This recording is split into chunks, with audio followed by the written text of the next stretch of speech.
بسم اللہ الرحمن الرحیم۔ رسول اللہ صلی اللہ علیہ وسلم کی نظر میں دنیا کی حقیقت۔ حدیث نمبر 134 وعن ابن مسعود رضی اللہ عنہ قال کأنی انظر الى رسول اللہ صلی اللہ علیہ وسلم یحکی نبیا من الانبیاء ضربه قومه فأدموه وهو يمسح الدم عن وجهه ويقول اللهم اغفر لقومي فإنهم لا يعلمون متفق علیہ۔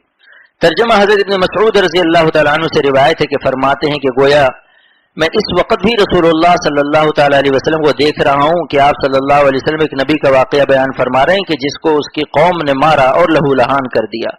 وہ نبی اپنے چہرے سے خون پونچھتا جاتا تھا اور کہتا جاتا تھا اے اللہ تو میری قوم کو بخش دے کہ وہ میری حقیقت سے واقف نہیں ہے۔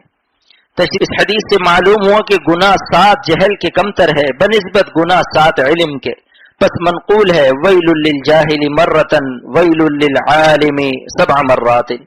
ترجمہ جاہل کے واسطے ایک بار افسوس ہے اس کے برے عمل پر، اور عالم کے واسطے 7 بار افسوس ہے اس کے برے عمل پر۔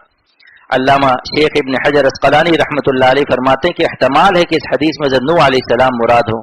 روایت میں کہ حضرت نوح علیہ السلام کی قوم ان کو اس قدر مارتی تھی کہ خون آلودہ ہو جاتے اور مدت و زمین پر پڑے رہتے، پھر اٹھتے اور دعوت دیتے اللہ کی طرف۔ اور بعضوں نے کہا کہ اس حدیث میں خود حضرت صلی اللہ تعالی علیہ وسلم نے اپنی ذات گرامی کو مراد لیا، اور یہ ظاہر تر ہے کیونکہ یہ روایت حضرت صلی اللہ تعالی علیہ وسلم سے احد کے دن روایت کی گئی جب آپ صلی اللہ تعالی علیہ وسلم خون آلودہ تھے۔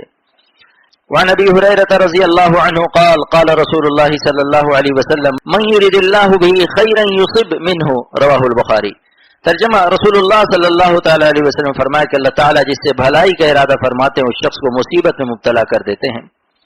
تشریح مصائب سے گناہ معاف ہو کر درجات بلند ہوتے ہیں اور غفلت دور ہوتی ہے، نیز اللہ تعالی سے تعلق بڑھ جاتا ہے۔